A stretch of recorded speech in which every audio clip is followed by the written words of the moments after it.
जय Jagannath. I am Sushant Kumar Sahu. Welcome to Sushant classes. आज आम अष्टम श्रेणी साहित्य सुरभि चैप्टर 2 विहंग विप्लव विषय पढ़ा।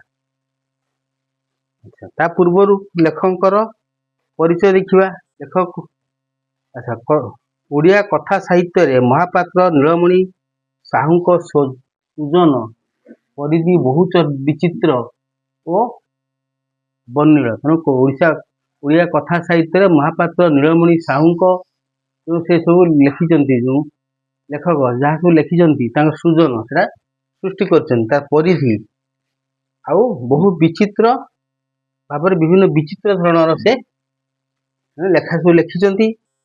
कथा शिल्पी जन्म हुए 1926 मसीहा डिसेम्बर मास 22 तारिख कटक जिलार नियाली ग्राम।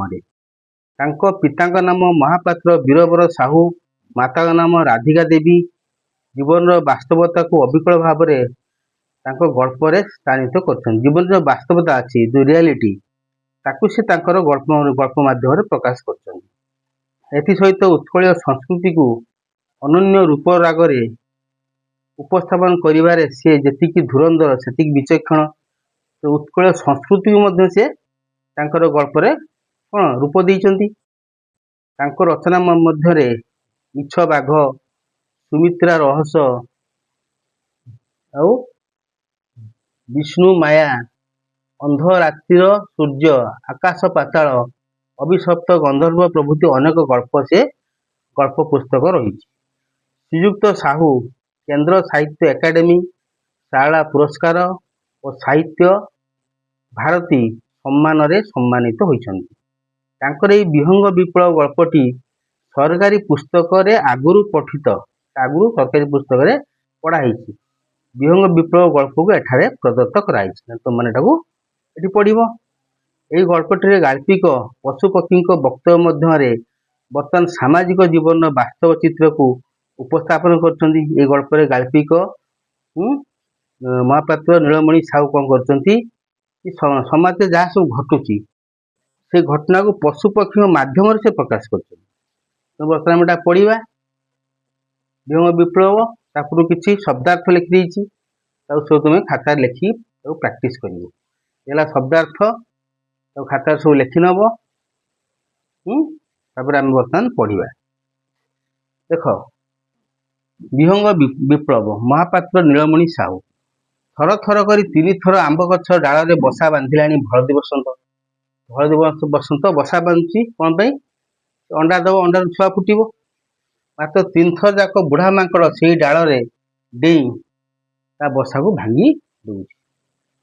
जिते काकुति मिनती करी कहले भी बुढ़ा माकड़ ता कथा शुणा को नहीं। बुढ़ा माकड़ शुणुनी बारंबार से जो डाल में बसा बांधि से डाल टाक ऊपर चढ़ले बसला भांगी जाऊँगी। तेणु हलदी बस बारंबार तक बुझे देख बुढ़ा माकड़ अंडा देवी छुआ हम तेणु तू ए डाल को आसनी कि सी बिल्कुल शुणुना। माँ हलदी बस मुंडे चिंता माड़ी पड़ी। बसंत ऋतु आउ के दिन बसंत के दिन बसंत ऋतु अंडा दिखती और छुआ हुए। साहाड़ा गछ मानक फूल कषि धरला अल्प दिन में पाची हलदिया गुरु गुरु दिशब। बुदा मानक शगड़ बाटुआ कोली पाची लाल टहट दिशब। सेतबू जदि छुआ हो जाइथिबे तेबे सिना सेमानकर कुनी कुनी थंटरे यही सब मिठा पाचिला कोली आधार दब। आधार ने आहार ये कोली तो खाया दब ता छुआ मानकु। छुआ सब चंचल चंचल बढ़ीजे। तेणु बर्तमान सी बसा बांधि पारनी कि अंडा दे पारनी। छुआ बढ़े केतबेले कोली खाइबे केतबेले कोली सब धरला गछरे।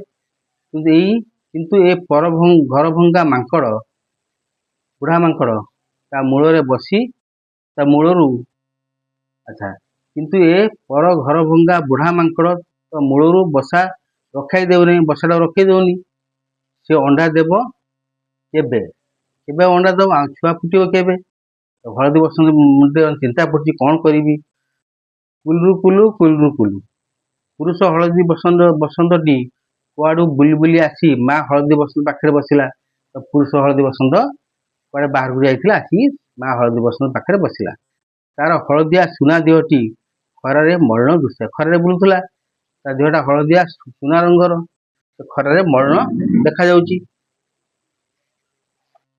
पढ़ा नेक्स्ट पेज।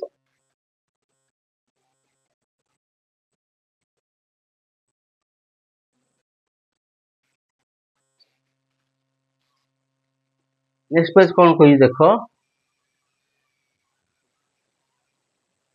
कहला तेणु बापा हलदी बसंत कौन कहला, बुझिल पाख आखरे आउ केउ गछ खाली नहीं, अन्य चढ़ई मैंने सबु गछरे बसा बांधी अंडा दी सारे, केतक अंडा उषुमाउछंती, आउ केतक छुआ फुटिले, आमे कौन करवा। एक कथा तो बापा हलदी बसंत कही कौन जगार कौन सी गछ ना जो आम बसा बांधी पार, कौटे अंडा फुटिले कौटी छुआ फुटेले, आम कौन करवा। माँ हलदी बसंत दुखरे कांदी पकईला, कांदी कांदी कहला से निआगला बुढ़ा मांकड़ जबत करने कौन एठी केही नहीं, का का का सेमानकर बंधु डामरा कुआ हठात आसी पहुँचीगला। जो हलदी बसंत बंधु है डामरा कुआ, सबू शुणी सारी से कहला तुम मैंने बड़ भीरु, बुढ़ा मांकड़ को जबत कर पारन, आमे काउ मैंने काहारी अत्याचार सही पारन, आम प्रति किए खराब व्यवहार कले आमे ताऊ थंटरे खुंपी नखरे बिदारी अस्तव्यस्त कर दू। काउ कार अत्याचार सहंतीनि, सब मिलित हो अटाक करती। सर्वसाधारण रास्ता उपरे समस्ते मिसी बड़ पार्टी गाली दऊ, तार इज्जत महत सारी दऊ, से तो बुढ़ा मांकड़ आम बसार छाई माड़े ना, बुढ़ा मांकड़ काउ बसा के जीवन का मन तो अटाक करेंगे, से लड़ुआ जाति। पुरुष हलदी बसंत कहला कौन आउ करिबी कुह, जेते नेउरा ही कहलु सी कौन शुणुची, आम हेलु गायक जाति, हलदी बसंत गायक जाति गीत गाती, बसंत ऋतु गीत बोलिया आम काम, आम तो तुम भली लड़ुआ जाति नौ। तेणु से कहला पुरुष हलदी आम तो लड़ुआ जाति, आम गीत गाऊ, आम काम गीत आम तो लड़ई करें।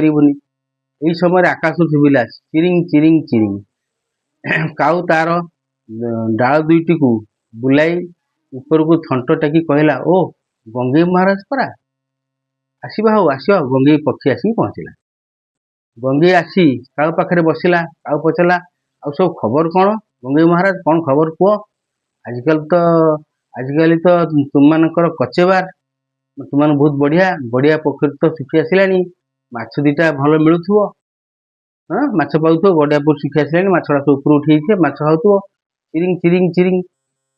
गंगेई कहला नहीं हो मनीष पेट को तो सब अंठ पड़ा, गड़िया पोखरी आजिकल पूजी गेंडाटे भी मिलवा कष्टकर, कारण जनसंख्या बढ़ी बढ़ी चलती, तो कौटी गोटे छोट मछटे भी देखा बर्तमान मिलूनी, तेणु सी माछ पाऊनी गंगेई पक्षी। तापर हलदी बसंत उद्देश्य कहला किए गंगेई महाराज, हलदी बसंत भाई चारिआडे एते रंगर फूल एते प्रकार कोली आउ एते सुंदर पवन, गाओ देखी गोटे गीत तुमर से मनमतणिया कुलू कुलू स्वर अनेक दिन भल गीत शुणा जाए ना, तेणु गंगेई महाराज गीत शुणा चाहूँगी, तार मन मन भारी आग्रह गीत शुणव।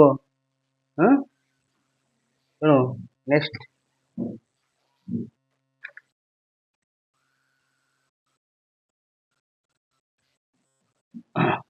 हलदी बसंत तार दुर्दशा विषय किसी कहवा पूर्व से प्रति बुढ़ा मांकड़ किपरि अत्याचार करुच्ची से कथा वर्णना करी काऊ कहला, काऊ हलदी बसंत किसी कहवा पूर्व बुढ़ा मांकड़ किपरि अत्याचार कर कथा कौन काऊ कहला, काऊ कौन कहला ना गंगेई महाराज एठू उपाय कौन कह कौन करवा कह, से गंगेई महाराज को पचार किए काऊ। हलदी बसंत सारी कोईली हेरिका हेले आम जातिर आम भितर शिल्पी, एम सब हलदी बसंत सारी कोईली गीत गाँति मैंने शिल्पी जातिर, पक्षी जातिर सभ्यता संस्कृति यही मानक जो बंची पक्षी जातिर सभ्यता संस्कृति मैंने गीत गाँति, पक्षी मान महान मान महत सम्मान बढ़े, संस्कृति कौन बंचिकी रही, तो एम को साहय न कले आम जीवन वृथा, तो कहला आम निहाती साहय शिल्पी जाति आम साहय करवा। यही जानती ना बग केतबेलू आसी से अल्प दूर गोटे थुंटा गछ डाल दुई पट को डेणा मेले गु मारी बस बग आसिक बस समय आगु कहीं जानते, बग सबुदिन गंभीर सब साइलेंट थे, बग ता संगे बेसी कथबार्ता करे ना, मिलामेशा करे ना, निज बड़ धार्मिक व्यक्ति बोली सब परिचय दे बुले, मुझे बहुत धार्मिक ହଁ କିନ୍ତୁ ଶୁଆ କହେ ବଗ ମସ୍ତ ବଡ଼ ଠକ। ଶୁଆ କହେ "ଆରେ ବଗଟା ପୁରା ଠକଟା ବା, ଠକ ଆଉ ସ୍ୱାର୍ଥପର। ପାଣିକୁ ଆସିନା ବୁଡ଼ି ବୁଡ଼ି ମାଛ ଖାଏ, ପାଣିକୁ କଣ କରେ, ପାଣି ଭିତରେ ପଶିକି ମାଛ ଧରିକି ଖାଇଦବ। ବଗ ଧ୍ୟାନ କଲା ଭଳି ବସିଥିବ କୂଳରେ, ସତେ ବି କିଛି ଜାଣିନି, ହେଲେ ଅସଲ ଥକିଥିବ। ମିନଟିଏ ମାନେ ମାଛଟିଏ କେତେବେଳେ ମୁଣ୍ଡ ଟେକୁଛି, ଟକିନା ତାକୁ ସେ ଖାଇଦବ। ଶାରୀ କହେ ବଗ ଟିକିଏ ଗୋରା ବୋଲି ତା ମନରେ ବଡ଼ ଗର୍ବ।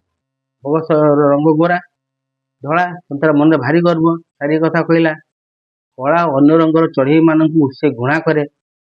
ଆଉ ବଗ କଣ କରେ, କଳା ଅନ୍ୟ ରଙ୍ଗର ଚଢ଼େଇ ମାନଙ୍କୁ ସେ ଘୃଣା କରେ। କାଉ କଳା, ତେଣୁ ବଗ ତାକୁ ପାଖ ପୁରାଏ ନାହିଁ। ପକ୍ଷୀ ଜାତିର ଶ୍ରେଷ୍ଠ ସ୍ୱରଶିଳ୍ପୀ କୋଇଲି ରଙ୍ଗ କଳା ବୋଲି ତାକୁ ମଧ୍ୟ ବଗ ଖାତିର କରେ ନାହିଁ। ତା ମନରେ କଳା ଗୋରା ଭେଦଭାବ ଖୁବ୍ ବେଶୀ। ତ ବଗ ମନରେ କଳା ଗୋରା ଭେଦଭାବ ବହୁତ ବେଶୀ। ଯୋଉ ପକ୍ଷୀମାନଙ୍କ ରଙ୍ଗ କଳା ସେମାନଙ୍କୁ ସେ ପାଖ ପୁରେଇ ଦିଏ ନାହିଁ। ବୁଝିପାରୁଥିବ ଗପଟି, ବହୁତ ଇଣ୍ଟରେଷ୍ଟିଂ ଗପ।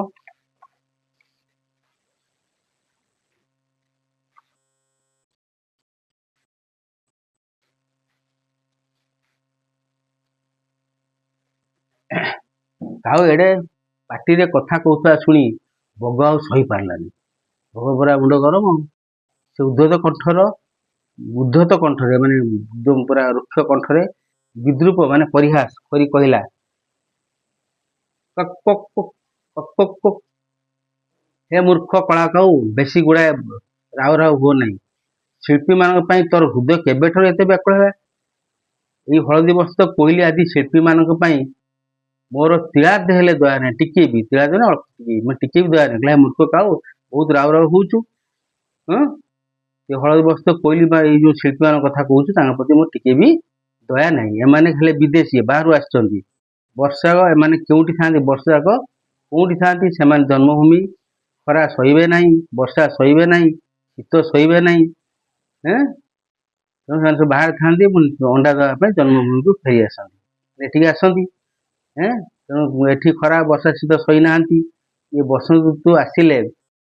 ବସନ୍ତ ଋତୁ ଆସିଲେ ଦଳ ଦଳ ହୋଇ ଆସି ନାନା ରଙ୍ଗ ଦେଖାଇ ଆମ ଆହାର ଉପରେ ଭାଗ ବସାଇବେ। ଆମ ଆହାର ସବୁ ଖାଇବେ, ଆମ ଗଛର ଫଳମୂଳ ଖାଇବେ। ଏମାନଙ୍କୁ ଭଲା ଜନ୍ମଭୂମି ପ୍ରତି ମମତା ଅଛି? ଏମାନେ କଣ ଆମ ଜନ୍ମଭୂମି ପ୍ରତି ସ୍ନେହ ମମତା ଅଛି? ହଳଦୀ ବସନ୍ତ ବଗର ଏଇ ଅପବାଦ ଭାରି ଦୁଃଖିତ ହେଲା। ହଳଦୀ ବସନ୍ତ ମନଟା ଭାରି ଦୁଃଖ ହେଲା। ବଗ ଏଭଳି କଣ କହୁଛି? ଟିକେ ରାଗିଗଲା, ମତେ ଟିକେ ରାଗ ଆସିଲା। ତଥାପି ତାର ସ୍ୱଭାବ ସୁଲଭ ମଧୁର ଗଳାରେ କହିଲା, ତାର ମଧୁର ଗଳା ହଳଦୀ ବସନ୍ତର, କୁଲୁରୁ କୁଲୁ କୁଳୁରୁ କୁଳୁ କୁଳୁରୁ କୁଳୁ। ଦେଖ ଭାଇ ବଗ, ଆମେ ହେଲୁ ଶିଳ୍ପୀ, ଆମେ ଗୀତ ଗାଉ। ସମଗ୍ର ବସୁଧା ଆମର ଜନ୍ମଭୂମି, ସାରା ପୃଥିବୀ। ବସୁଧା ମାନେ ପୃଥିବୀ, ସାରା ପୃଥିବୀ ଆମର ଜନ୍ମଭୂମି। ଗୋଟେ ଜାଗାରେ ଆମ ଜନ୍ମ ସେମିତି ନାହିଁ। ଆମେ ସାରା ପୃଥିବୀ ଆମର ଜନ୍ମଭୂମି। ଆମେ କାହାକୁ ପର ଭାବୁନାହୁଁ, ଆମେ କାହାକୁ ପର ବୋଲି ଭାବୁନା। ସମସ୍ତେ ଆମର ନିଜର, ସମସ୍ତେ ଆମର ନିଜର। ଏକଥା ହଳଦୀ ବସନ୍ତ କହିଲେ।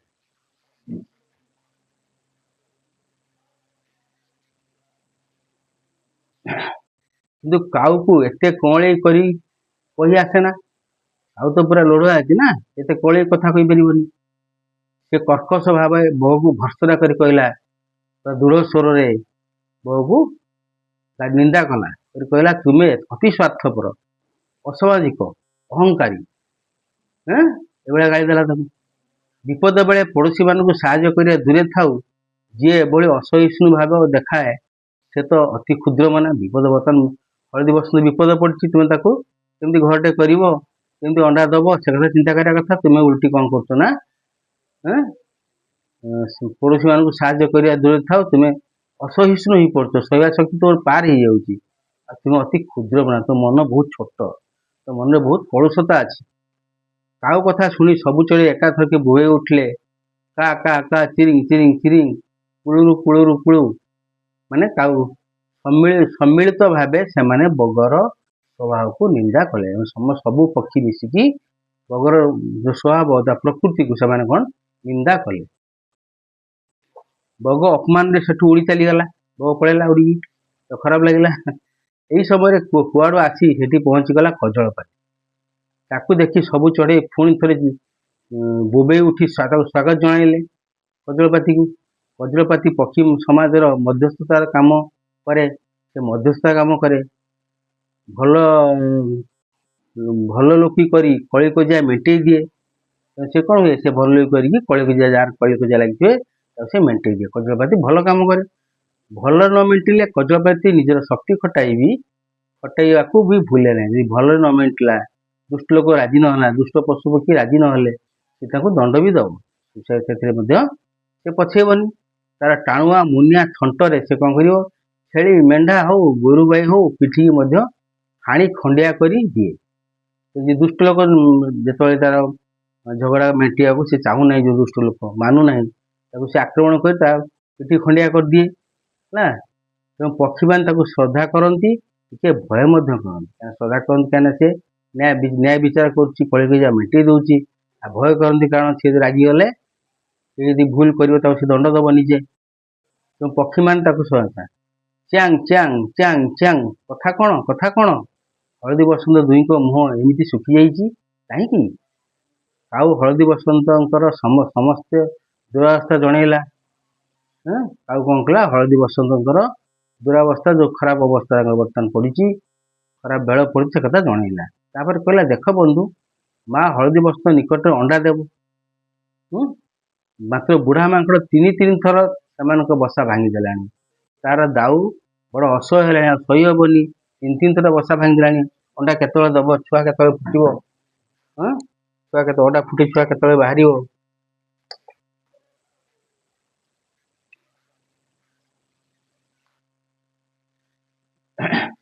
ସମଦୁଃଖୀ କଜଳପାତି ମାଙ୍କଡ଼ ପାଖକୁ ଗଲା। କଜଳପାତି ଗଲା ମାଙ୍କଡ଼ ପାଖକୁ।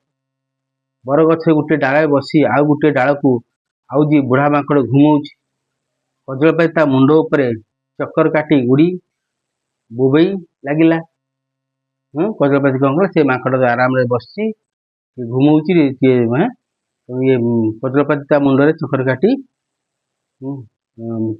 ବୋବେଇ ଲାଗିଲା। ଚ୍ୟାଂ ଚ୍ୟାଂ ଚ୍ୟାଂ ଚ୍ୟାଂ, ବୁଢ଼ା ମାଙ୍କଡ଼ ନିଦ ଭାଙ୍ଗିଗଲା। ସେ କେଥର ତା 2 ଗାଲକୁ କୁଣ୍ଢେଇ ସାରି ବିରକ୍ତରେ ନାଲି ଆଖି ଦେଖାଇ ପଚାରିଲା, ଖଁ କାଁ ଖେଁ, ଖଁ କାଁ ଖେଁ, କିଏରେ ତୁ, କ'ଣ କହୁଛୁ? ଚ୍ୟାଂ ଚ୍ୟାଂ, ମୁଁ କଜଳପାତି। ବିଚାରା ହଳଦୀ ବସନ୍ତର ବସା ଭାଙ୍ଗିବା କ'ଣ ତୁମର ଉଚିତ ହେଉଛି? ହଁ ଖାଁ ଖେ, ଉଚିତ ଅନୁଚିତ ମୁଁ ବୁଝେ ନାହିଁ। ଗଛ ଡାଳରେ ଡେଇଁ ବୁଲି ଆମର ଅଭ୍ୟାସ। ଆମେ ବଳଶାଳୀ, ଆମର ଯାହା ଇଚ୍ଛା ଆମେ ତା କରିବୁ।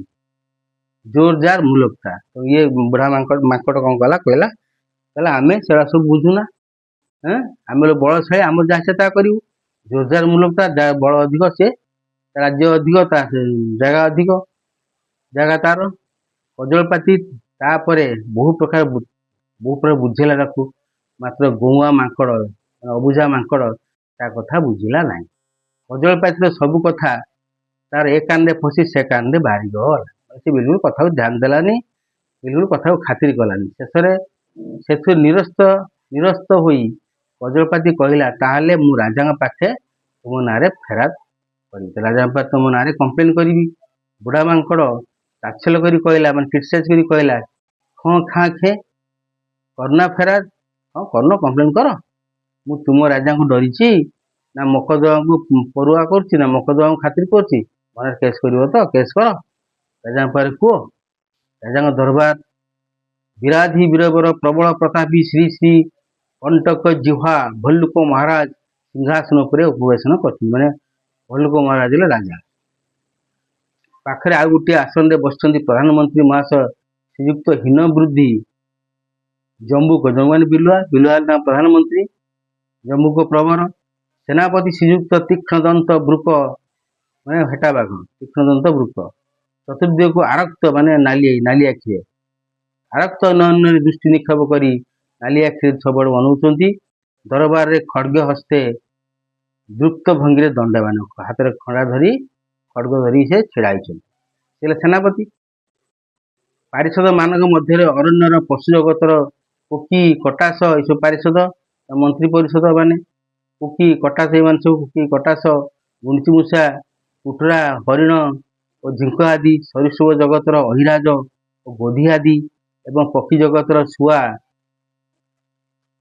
କାକତୁଆ, ପାରା, ପେଚା, ବୁଲବୁଲ ଆଦି ଶୋ ଆସନ ଅଳଙ୍କୃତ କରି ରାଜାଙ୍କ ମୁହଁକୁ ଚାହିଁ ବସିଛନ୍ତି। ସବୁ ଯାହା ଯାହା ସିଂହାସନ ସେଇ ଆସନରେ ବସିଛନ୍ତି, ରାଜାଙ୍କୁ ଅନେଇଛନ୍ତି। ସେ ବଣର ସିଂହ ବାଘ ହାତୀ ନଥିବାରୁ ସମସ୍ତେ ମିଳିମିଶି ଭାଲୁକୁ ରାଜା କରିଛନ୍ତି। ତ ମନେ ପ୍ରଶ୍ନ ଉଠୁଥିବ, ସିଂହ କି ବାଘ କାହିଁ ରାଜା ହେଲେନି? ସେ ଜଙ୍ଗଲରେ ସିଂହ ବାଘ ବା ହାତୀ ନଥିଲେ, ତେଣୁ ଭାଲୁ ହେଇଛି ରାଜା। ସମସ୍ତଙ୍କର ସମର୍ଥନ ପାଇଁ ଭାଲୁ ମଧ୍ୟ ନିରଙ୍କୁଶ ଭାବରେ ଶାସନ କାର୍ଯ୍ୟ ସମସ୍ତେ ସମର୍ଥନ କରୁଛନ୍ତି। ନିରଙ୍କୁଶ ନିର୍ଭୟ ଭାବରେ ସେ ଶାସନ କରୁଛନ୍ତି। ଆଜି ଦରବାର ଚାଲିଛି ମାଙ୍କଡ଼ ବିରୁଦ୍ଧରେ ମକଦ୍ଦମା।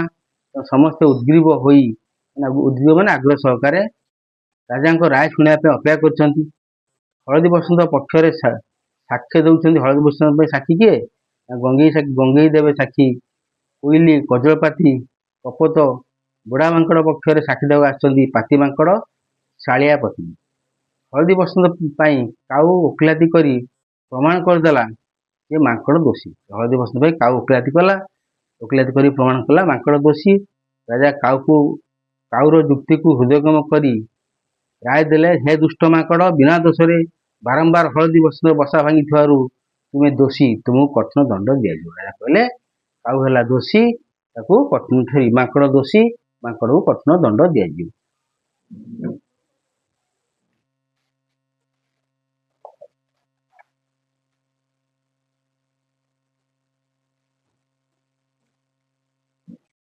ରାଜାଙ୍କ ରାୟ ଶୁଣି ଚଢ଼େଇମାନେ ଆନନ୍ଦରେ ବୋବେଇ ଉଠିଲେ। ଭାରି ଖୁସି ହେଲେ ଚଢ଼େଇମାନେ, ଯାହା ହଉ ନ୍ୟାୟ ମିଳିଲା। ମାତ୍ର ମାଙ୍କଡ଼ ଦୁଇ ଗୋଡ଼ରେ ଠିଆ ହୋଇ ଦୁଇ ହାତ ଯୋଡ଼ି କହିଲା, ହଳଦୀ ବସନ୍ତ ନ୍ୟାୟ ମିଳିଲା, ସମସ୍ତେ ଖୁସି ହେଲେ। ମାଙ୍କଡ଼ ଦୁଇ ଗୋଡ଼ରେ ଠିଆ ହୋଇ ଦୁଇ ହାତ ଯୋଡ଼ି କହିଲା, ଧର୍ମାବତାର, ଆପଣଙ୍କର ଆଦେଶ ଶିରୋଧାର୍ଯ୍ୟ। ଆପଣ ଯେଉଁ ଆଦେଶ ଦେଲେ ମୁଁ ତାକୁ ଅକ୍ଷରେ ଅକ୍ଷରେ ପାଳନ କରିବି। ମାତ୍ର ଆପଣ କେବଳ ଆଗକୁ ଚାହିଁ ବିଚାର ଆଗକୁ ଅନେଇ ବିଚାର କରୁଛନ୍ତି। ଏବେ ଟିକେ ପଛକୁ ଚାହିଁ ବିଚାର କରନ୍ତୁ। କାରଣ ଆଗ ପଛକୁ ଚାହିଁ ବିଚାର ନ କଲେ ବିଚାର ଏକତରଫା ହୋଇଯିବାର ଆଶଙ୍କା ଅଛି। ବୁଝିପାରିଲ? ତେଣୁ ଗୋଟେ କିଛି ଚାଲ ଅଛି ମାଙ୍କଡ଼ର। ଆଗକୁ ଚାହିଁକି ଆପଣ ବିଚାର କରନ୍ତୁ, ପଛକୁ ଅନାନ୍ତୁ। ପଛରେ କ'ଣ ଦେଖିବା, କ'ଣ ଘଟଣା? ରାଜା ପଛକୁ ଚାହିଁ ଦେଖିଲେ ସିଂହାସନ ପଛ ପଟେ ଗୋଟେ ବିଶାଳ ପାଚିଲା ପଣସ ଥୁଆ ହେଇଛି। ତା ପାଟିରୁ ଲାଳ ଗଳିଲା। ତାକୁ ଦେଖି ରାଜାଙ୍କ ମନ ଭଳିଗଲା। ସେ ସଙ୍ଗେ ସଙ୍ଗେ ବିଚାର ବଦଳେଇ ଦେଲେ, ରାୟ ଦେଲେ, ହେ ଅହଙ୍କାରୀ ହଳଦୀ ବସନ୍ତ, ପ୍ରକୃତରେ ତୁମେ ହିଁ ଦୋଷୀ, ତୁମେ ହିଁ ଦଣ୍ଡ ପାଇବ। ତା ବିଚାର ବଦଳିଗଲା। ହଳଦୀ ବସନ୍ତ ଦୋଷୀ ବୋଲି କହିଲେ। ଆଉ ବିଚଳିତ ହୋଇ କହିଲା, ନା ନା ନା ମହାରାଜ, ହଳଦୀ ବସନ୍ତ ଦୋଷ କ'ଣ? ହଳଦୀ କ'ଣ ଦୋଷ? ରାଜା କହିଲେ, ଆରେ ନିର୍বোଧ କାକ, ବାନର ବଳବାନ ଯିବ। ଆରେ ନିର୍বোଧ କାଉ, ବାନର ହେଲା ବଳବାନ ଶକ୍ତିଶାଳୀ ଯିବ। ପୁନଶ୍ଚ ଶାଖା ମୃଗ, ସେ ଶାଖାରୁ ଶାଖା ଡେଇଁ ବୁଲେ। ତାର ପ୍ରକୃତି, ଏଟା ତା ପ୍ରକୃତି। ସେ ଗଛ ଡାଳରୁ ଡେଇଁବ।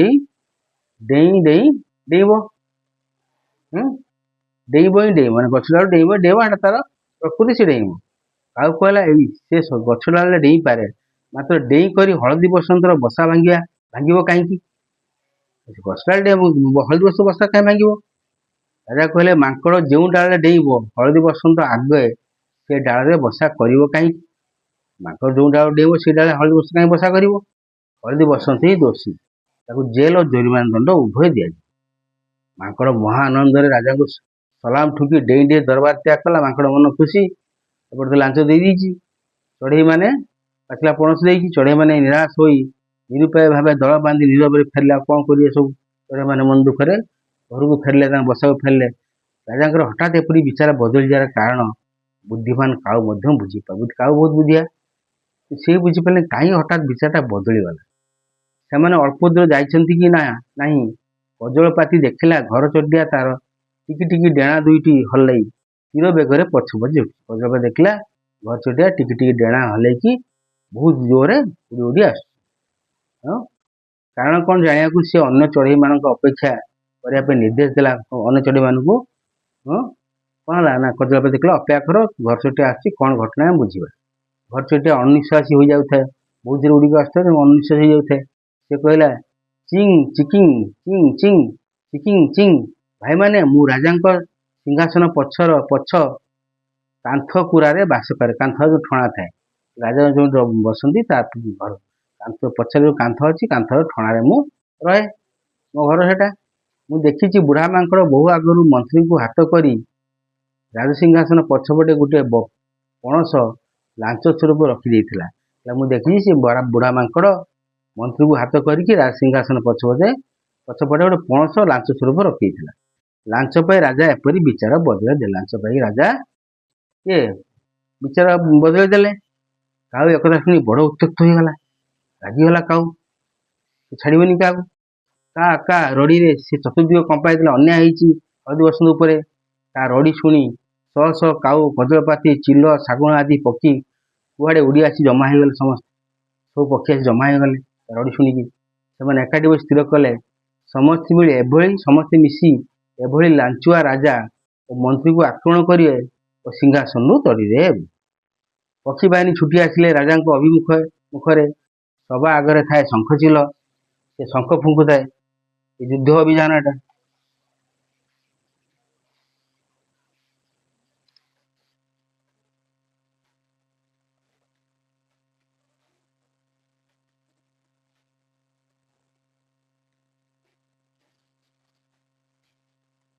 ଶଙ୍ଖ ଫୁଙ୍କୁଥାଏ।